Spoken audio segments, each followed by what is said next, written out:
Kemba Walker's 8th season in the NBA, and for the 3rd time he's an all-star, but for the first time he has heard his name called as a starter, and it will come in the city where he has spent his entire career, Charlotte. Kemba Walker joins us from Milwaukee, where the Hornets play the Bucks tomorrow night. Kemba, congratulations, number one, and number two.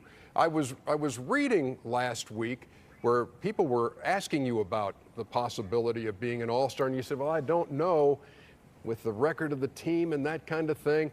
How gratifying is it at this moment to be sitting there and knowing you're one of the 10?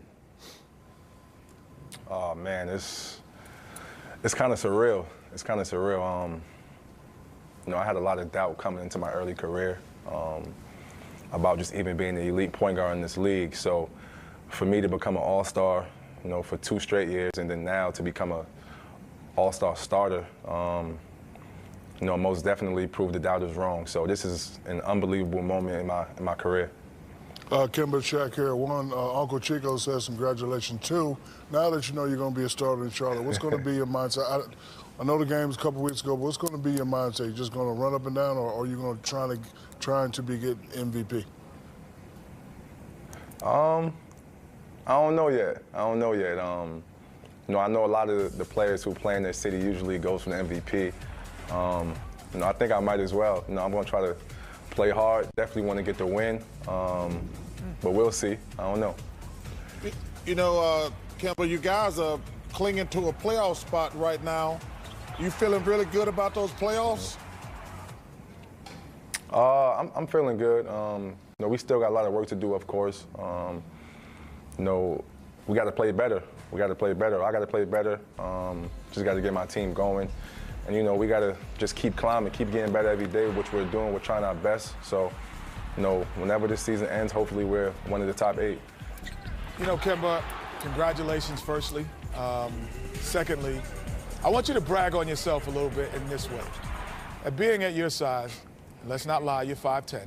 So being at your size, carrying an NBA team, tell us that much responsibility of carrying the offensive load and the things that you've been doing and consistently being in the playoffs for a team like in Charlotte, where sometimes the expectations were always all over the place. What do you have to do differently than an Anthony Davis or LeBron James, guys who can physically impose their will on the game? I gotta bring it every day. I gotta bring it every night. I have to be on point each and every night with my leadership, with my play. Can't show much emotion because I am one of the leaders of this team, and as I go, my team go. I know I'm not as big or athletic as those other guys, but I have a lot of other skills and things that kind of get me over the hump. My heart is definitely one of the things that get me over the hump as well. My passion for the game, and my teammates feed off that. Kemba, I'm always interested in the Charlotte situation and knowing the dynamic of being a player for a team that is owned by the legendary Michael Jordan, who is, looking over your shoulder. And we saw him earlier this year with Malik Monk made kind of the bonehead move, and MJ kind of tapped him on the back of the head a couple of times. What's it like playing with Michael watching?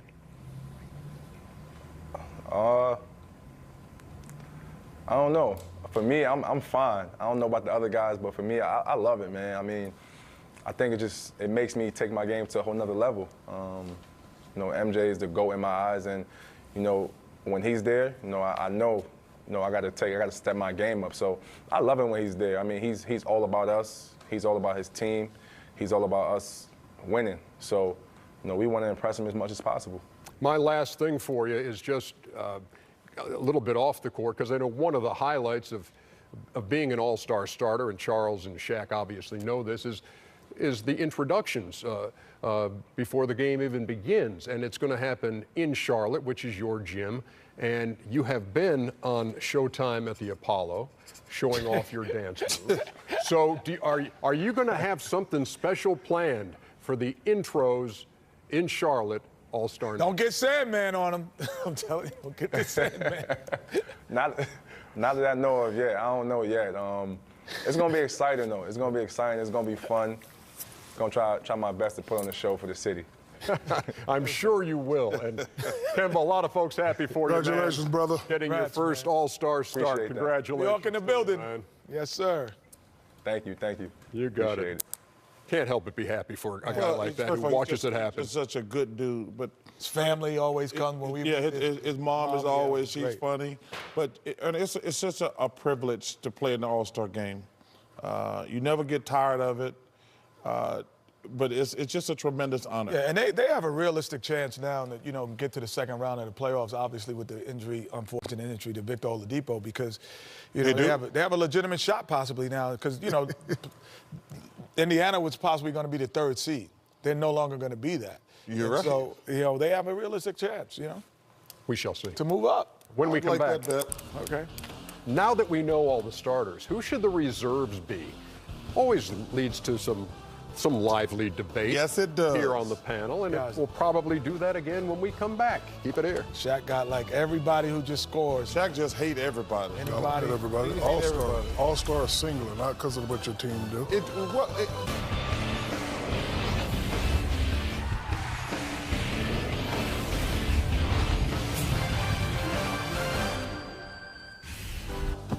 We've got the Warriors and Wizards, followed by the Timberwolves and Lakers. But before we get to our doubleheader, we've got an hour-long TNT NBA tip-off presented by Auto Trader, during which we will announce the starters for the All-Star game in Charlotte. Ernie Johnson, Shaquille O'Neal, Kenny the Jet Smith, and Charles Barkley at your service tonight. Before we go any further, I want to join the chorus of all those who are sending their best to Victor Oladipo.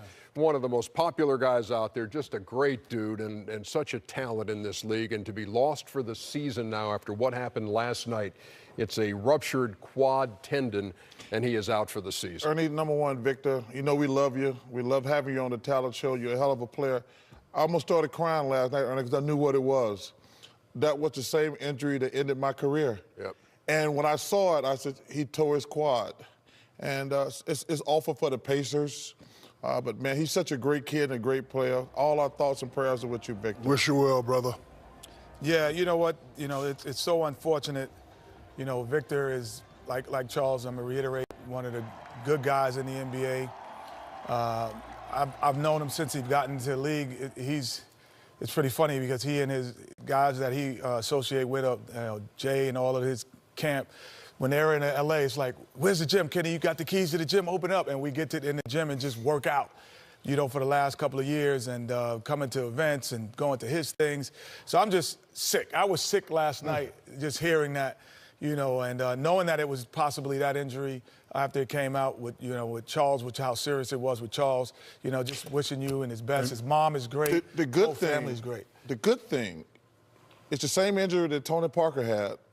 And he's a lot younger than Tony Parker. Tony Parker's playing very well, so that's encouraging. I was already going to retire, so it had no effect upon me, but I would call Tony Parker right away and say, hey, tell me how you did your rehab. Because Tony Parker's been playing very well this year. Yeah, he was a young guy. He was hustling for the ball. Freak injury. It happened. But, the good thing is, everyone's wishing him well. He's going to get the surgery, whatever. He's going to do rehab, and I believe he's going to come back even stronger. Yeah, prayers up for Victor Oladipo from all of us here. As we get set to announce the All-Star starters, a brief explanation of how the voting works. Voting by you, the fans, counts 50%. Balloting by a media panel counts for 25%, and the final 25% comes from player ballots. When all of those numbers are put in a computer, it spits this out. This is 17 pages worth of names and numbers. And at the top of the, if you're the top 3 front court and top 2 back court in each conference, those are the 10 starters. If there was a tie in the weighted score, the fan vote is the tiebreaker, and that did come into play in the Western Conference. Here's the way it turned out in the West as we reveal the starters for the All-Star game Ernie. in Charlotte. We begin. This was the best the fans ever did. I have no problems with anybody. LeBron James will be the captain on one side. He's tied with Kobe now with 15 All-Star game starts, averaging 27 points, 8 rebounds, 7 assists on the year. Joining him along the front line, Kevin Durant, 10 straight All-Star appearances in this, his 12th season, averaging 28 points a game, which is number 4 in the league. All-Star Game MVP in 2012, 4-time scoring champion, and Horse champion. 2-time horse champion, 09 and 10. Paul George is the other starter in the front court. He's played great all year. 27 points a game is number 8 in the league. Career high in points, rebounds, and steals this year. He won a tiebreaker over Anthony Davis for the starting spot in the Western Conference. Wow. We go to the backcourt. Steph Curry, 6th straight All-Star appearance. He's averaging 29 points a night, which is number 3 in the league. He's 5th in three-point percentage. They're 28 and 8 when he plays, 5 and 6 when he doesn't, and he makes it look effortless. And James Harden joins him in the backcourt. 7th straight All-Star selection. I don't even know how much else you have to say about this guy. Oh, yeah, 61 last night. Leads the league in scoring. Yeah, 61 last night. He's 4th in assists. Yeah, 61 last night. 31 games of at least 30, including 21 straight 30-point games. Derrick Rose and Russell Westbrook tied for 3rd. Wow. Behind Steph Curry and James Harden. And so that Anthony Davis situation with Paul George Well, Paul George, no disrespect to Anthony Davis, but Paul George deserved to be a starter. I saw, obviously, when we had to pick out our reserves, I saw both lists today. In my 30-some years in the NBA, I thought the fans and coaches and media got it perfect. Well, it's a combination of all three, so it's not just one. What was the fan? Well, we're going to. The fans would have wanted it. We're going to reveal that right now. So here's the way the fans wanted it. The fans wanted James, Doncic, and Kevin Durant. They didn't want Paul George or Anthony Davis. That don't make it starting. Right. And Steph Curry and Derrick Rose were the fan choices in their balloting. Now on the media side, LeBron, Durant, and Anthony Davis with Harden and Curry. In fact, Harden ahead of Curry in the backcourt among the media. And he deserves that. And on the player ballot, James, Durant, and Davis, Curry and Harden in the backcourt. So actually, when you look at it, Paul George trailed in the player vote, and he trailed in the media vote, but the fan vote, that's where Anthony Davis was 5th, and that's what cost him a starting spot. Well, Paul George deserved to start, but I also have a problem with Damian Lillard. The players should have him higher than that. Hey, Damon, you see where your peers are thinking? When they come to Portland. He should be higher than 5. And you touched on James Harden. I mean, again, when you saw what happened, and what was the headline in the New York paper? Madison Square Harden. I mean, he went for 61 points last night. I mean, we understand that the Knicks aren't a very good basketball team. Well, that's an understatement. But 61 points is 61 points. No question. There's no way around it. And his ability to score in multiple ways, the last guy I've seen to do this is Kobe Bryant. To be able to score this easy, he's the Kobe Bryant of this era, scoring at this kind of clip, doing things I haven't seen. And he's known for the 3, and he went Shaq on this list last night. Damn, Shaq. Of course, you must have been pretty good in your day. Yeah, back in 2000 to have. I'm gonna have to go back and look at some old videotapes. He went 5 for 20 last night. He's known for the 3-ball. He's very deadly behind the 3-ball. Went to the free throw line 20 times. But Kenny's right. He's very hard to stop. My only fear for him is he's doing a lot of scoring last month. Hopefully, there's some people that in the postseason. There's some people, Shaq, and you, Charles, you can kind of jump in on this. That's saying, there's probably a bunch of guys in the league that could do what he's doing if they had that shot opportunity. I don't believe that. I only believe there's 1 or 2 guys that could get 50 consistently at this clip. Now, you guys were prolific scorers. If you had got the ball that much and they needed you to do that much, could you score at that clip? Because I don't know if a lot of guys can do that as being an NBA player. No, because number one, James said yes or no. No. Thank you. Well, I think Steph Curry and KD are probably the only 2 guys because those 2 will be the only 2 guys who are going to shoot that many threes. Right. But that would be the caveat. Like, I can't get 50 a night unless I made 5 to 7 to 10 threes. Right. Like I can get 30 or 40, but He took 20 last night. yeah. I mean, so And he got the free throw line. That's my 20 point. times. Yeah. That's my point. And they're saying that, a lot of guys, no, a lot, being a former NBA player, one, the fatigue of it, the mental preparation and everything that he does, a lot of guys can't do that. No. But can he maintain it? But can he maintain it? He's maintained it for longer than I've ever seen. But I don't anybody think you can maintain win. it I don't think you can win like that. But I don't know if you can win, but guys, listen. It's amazing. 15 and 6. Everyone can't do 15 that. and 6 over this 21-game stretch, and when he scored at least 30 points. There aren't 10 guys in the NBA that can do that. No, And it's they not 10. It's like less than 5 now. Thank you. Rockets That's what- number 5 in the West. We will talk a bit later about who we think should be the Western Conference reserves. That comes a little bit later in our show. Let's get a little Twitter action here. Oh, that's from the Timberwolves. Yeah, Derrick Rose coming close, but not quite close enough. He did win the tiebreaker over Westbrook for the number 3 spot, but you only got 2 spots in the backcourt for all-star starters. When we come back, we will announce the starters from the Eastern Conference. Keep it right here.